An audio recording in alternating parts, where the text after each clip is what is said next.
The war in Ukraine has proven one thing: the United States military would wipe the floor with Russia. No, we're not funded by the CIA, as many have claimed in the comments section. This is simple objective truth. Let's look at why.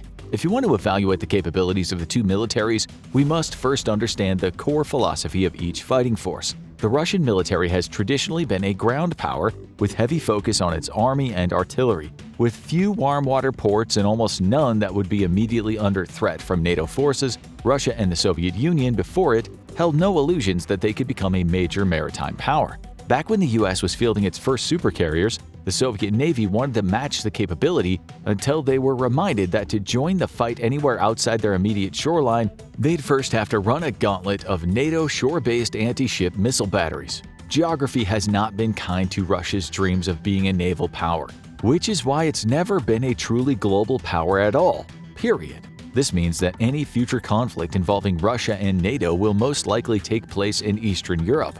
The Russian military is well suited for that task, with the largest armored vehicle fleet in the world, which it has aggressively used to destroy Ukraine's stockpile of anti-tank missiles. Before the war in Ukraine, Russia had an estimated 170 battalion tactical groups, or about 119,000 ground combat troops, making it one of the largest ground forces in the world. It's in artillery where Russia truly shines, though, and it's been the only saving grace its military has been able to call upon. Before the war, Russia had over 10,000 artillery pieces and nearly 4,000 MLRS.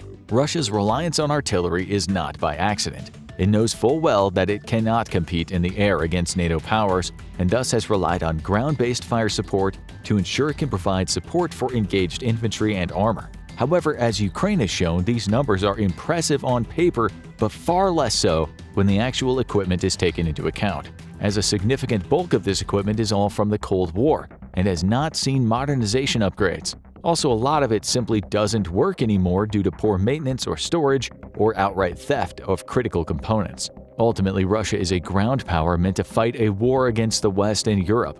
However, it's far from a modern professional military. Rampant corruption has hollowed out every single facet of the Russian war machine and made it an ineffective lumbering giant whose only real advantage is sheer mass. That works against a power like Ukraine to a degree, but it would never work against the American military.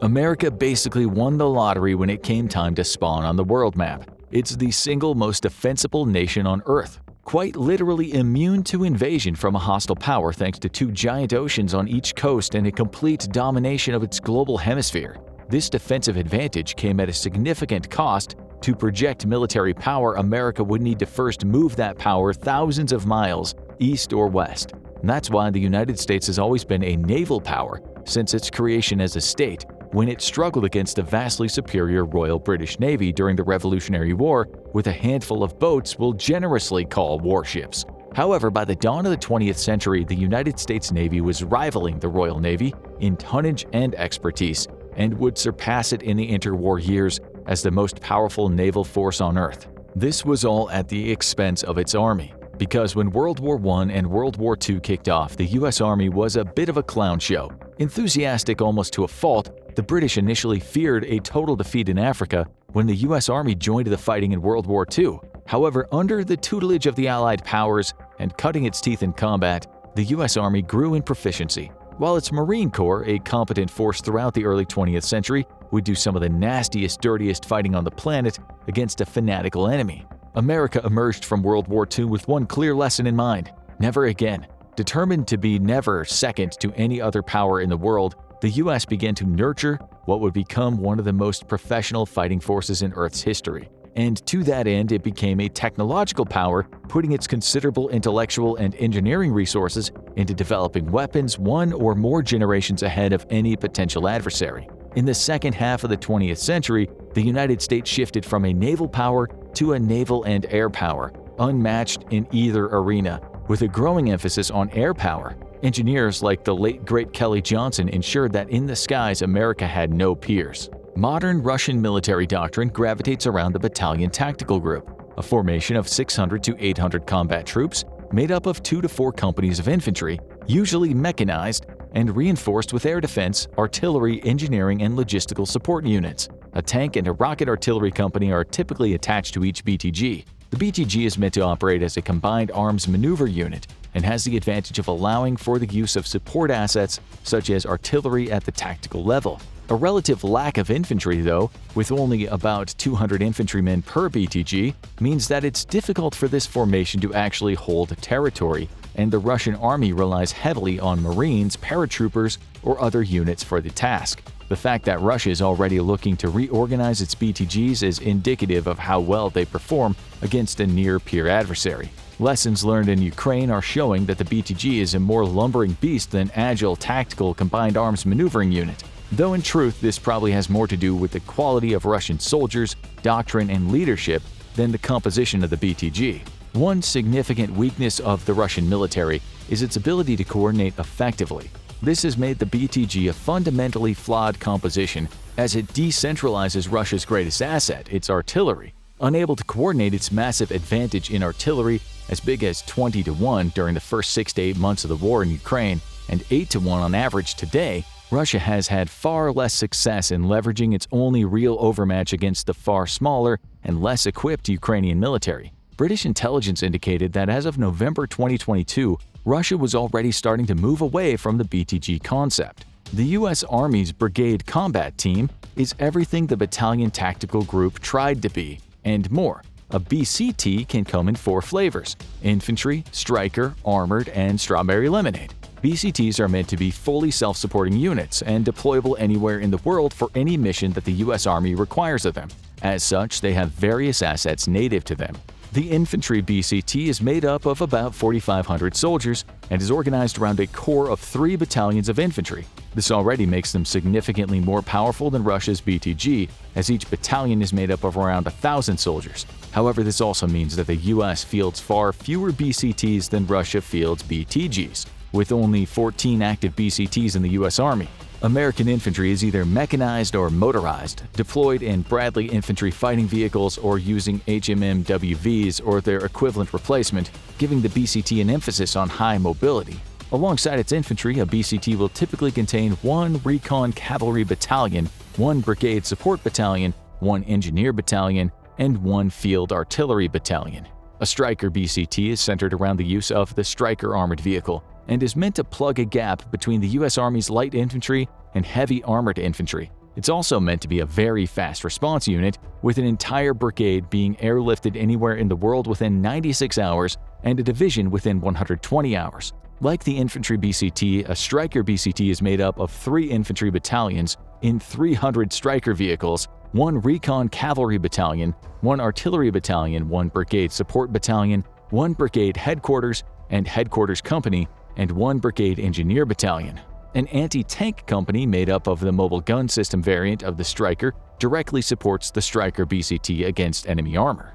The Armored Brigade Combat Team is what the U.S. military sends when you've fudged around and it's time for you to find out. This is the armored fist of the American military, specifically designed to break the strongest of enemy defenses. The core of this formation is its 87 Abrams main battle tanks and 152 Bradley infantry fighting vehicles. And an armored BCT can come in 2 varieties, with either 2 tank companies and 1 mechanized infantry company or 2 mechanized infantry companies and 1 tank company. As the U.S. shifts away from its fighting insurgencies and the war on terror back to fighting near-peer adversaries, so too is its BCTs changing. The Waypoint 2028 program, later rebranded to Army 2030, is looking to fundamentally redesign how America deploys its battalion combat teams, with a focus on armor to face near-peer threats. This redesign aims to move artillery from the BCT to the divisional level, much the same as Russia is attempting to do, so that it can be better employed across a wide engagement front while also improving survivability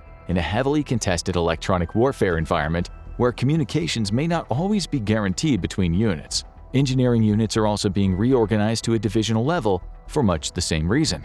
As has famously been said, war doesn't tolerate BS, and the American Battalion Combat Team has been put to the fire multiple times. Each time, its superior mobility and coordination proved decisive, while Russia's smaller battalion tactical groups, ironically smaller and meant to be more maneuverable, have not been.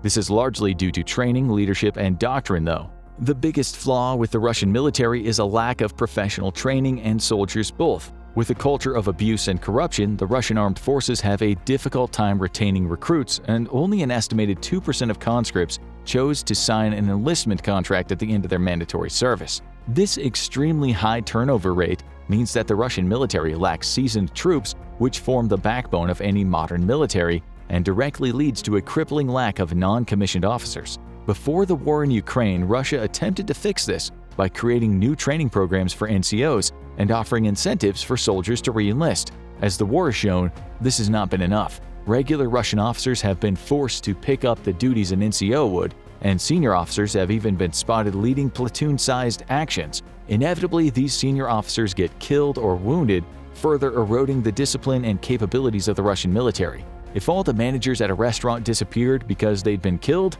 it'd be very difficult for a bunch of cashiers, cooks, and waitstaff to do the specialized tasks senior management is responsible for, such as ordering, handling pay and benefits, scheduling, etc.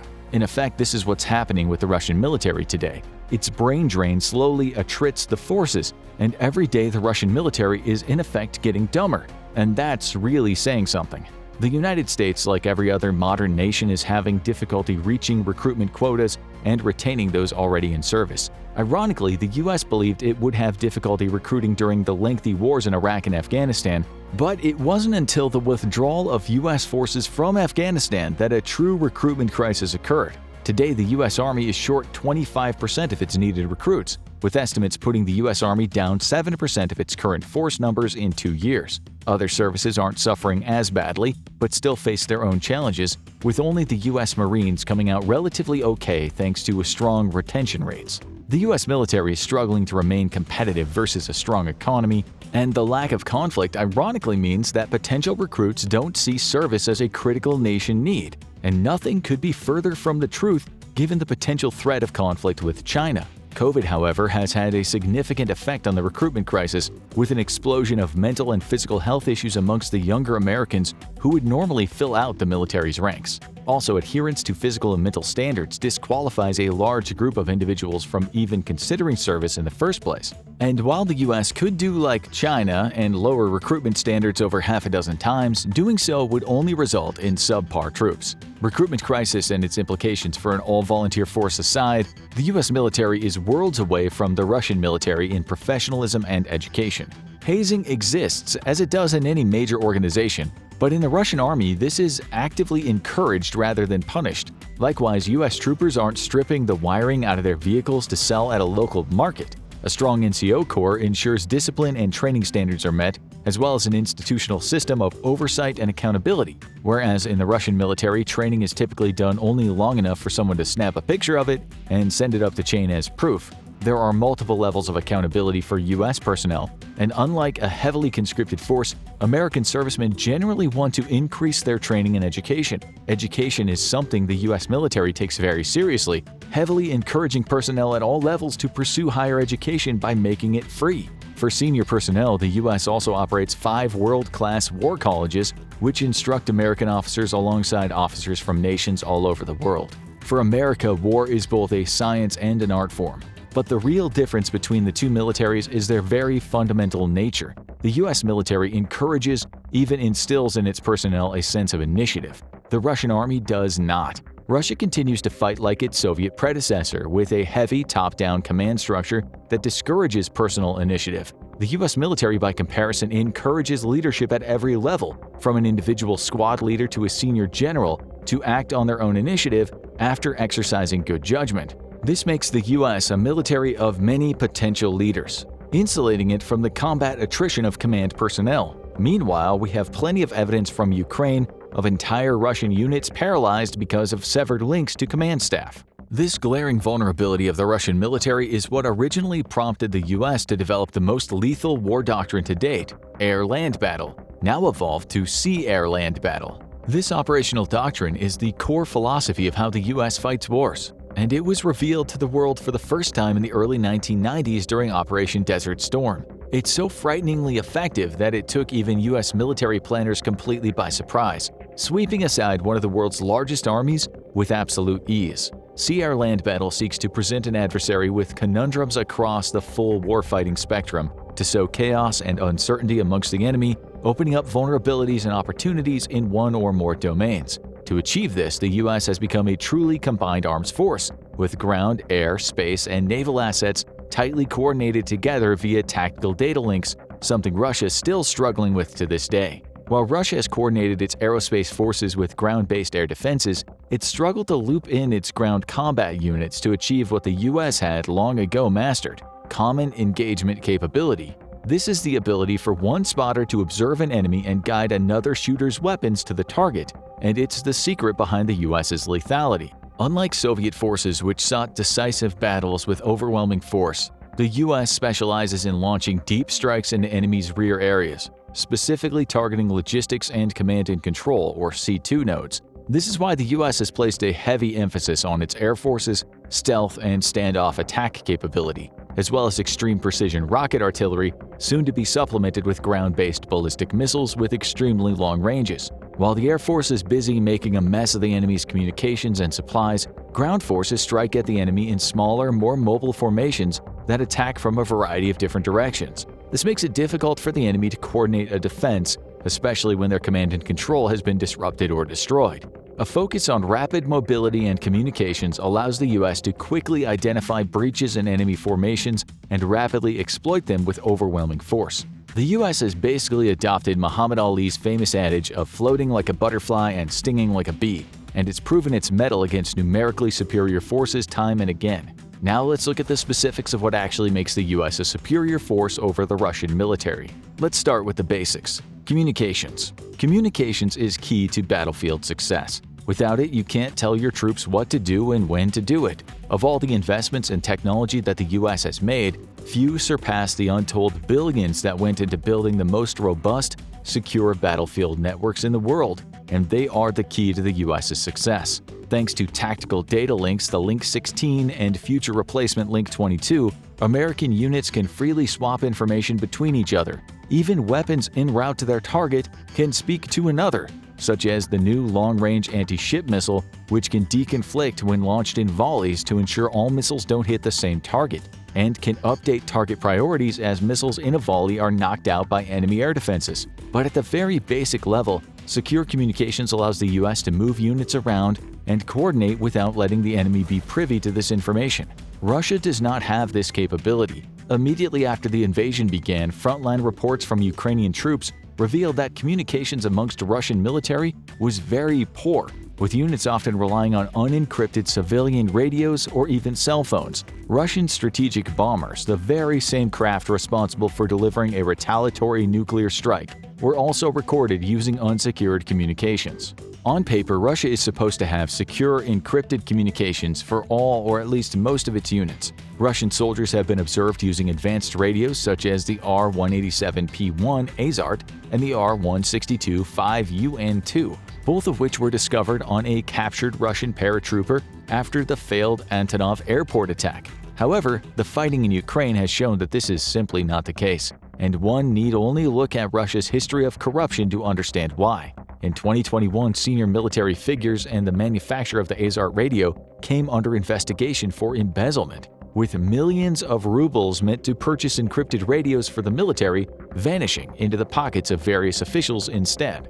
To make matters worse, as Ukraine gets better at pinpointing Russian communication, officers are moving further and further away from the front, to the point that Russian units have reported having to resort to cell phones to reach them and ask for orders. The general failure of the Russian officer corps aside, which cowardly moves to the rear as they send their own men to their death, going up against a technologically advanced foe such as the United States with unsecure communications, is its own death sentence. The US has made communications a top priority, issuing the ANPRC-148 to its combat units. In fact, communications are so important that units in the field will typically deploy with multiple backups, including radios for local traffic and long-range radios and satellite radios for emergencies.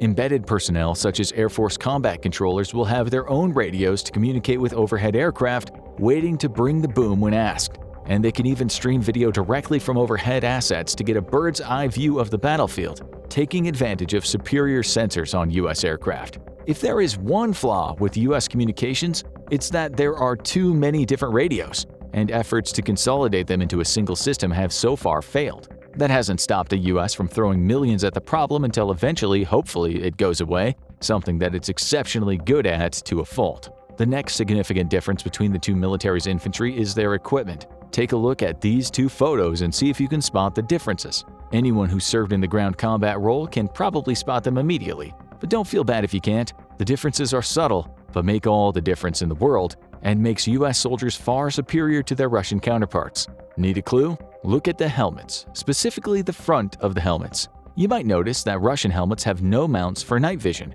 Now look at the rifles and compare the rifles of the American soldiers with those of the Russian soldiers. Spot a difference? Most Russian rifles come with no optics whatsoever, while American combat rifles already have optics when given to the troops. Even more importantly, American rifles carry the PAC family of laser systems, which are critical for aiming with night vision. Russian rifles do not carry these. So even on the rare occasion that a Russian soldier might have night vision, which is estimated at 1 in 10 soldiers, they're unable to use their rifles while also using their night vision. By comparison, every single US soldier is issued night vision and the required laser targeting system with which to use it properly. Other key differences include the mass adoption of armored vests by the US military. While most troops who are lucky enough to be issued body armor in the Russian military are typically issued what are colloquially known as second-chance vests, poorly suited for stopping high-powered rifle rounds. US soldiers also carry supplemental equipment such as radios, gloves, knee pads, and eye protection.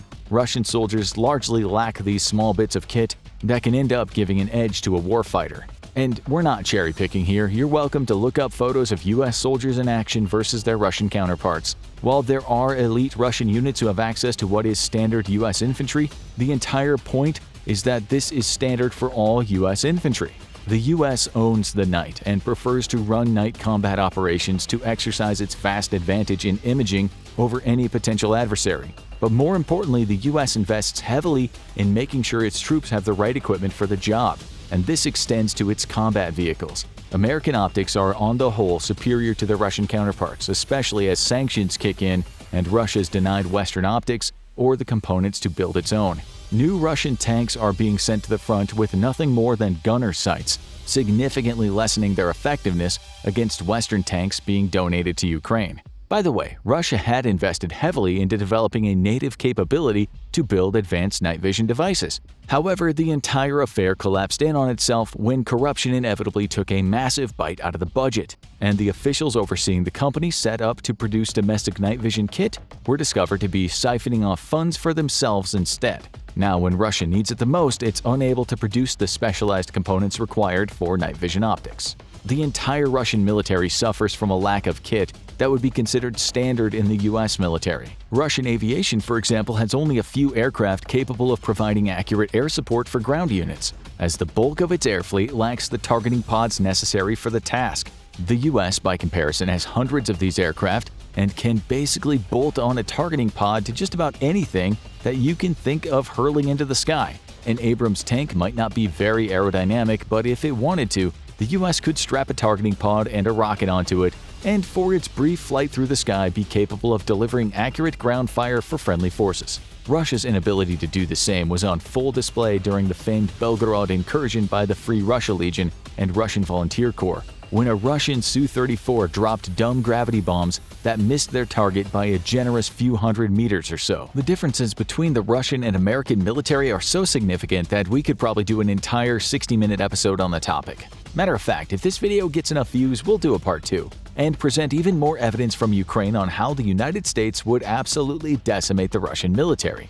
And for anyone who still doubts this or thinks we're just shilling for the US, remember that in June of 2022, the US sent a dozen HIMARS batteries to Ukraine, and it absolutely wrecked Russia's day. If Russia has yet to eliminate a single of the now 30 or so estimated HIMARS in Ukraine, how exactly does it expect to cope with the 400 still in the US inventory? Now go check out why Putin is scared to deploy the Su-57 to Ukraine, or click this other video instead.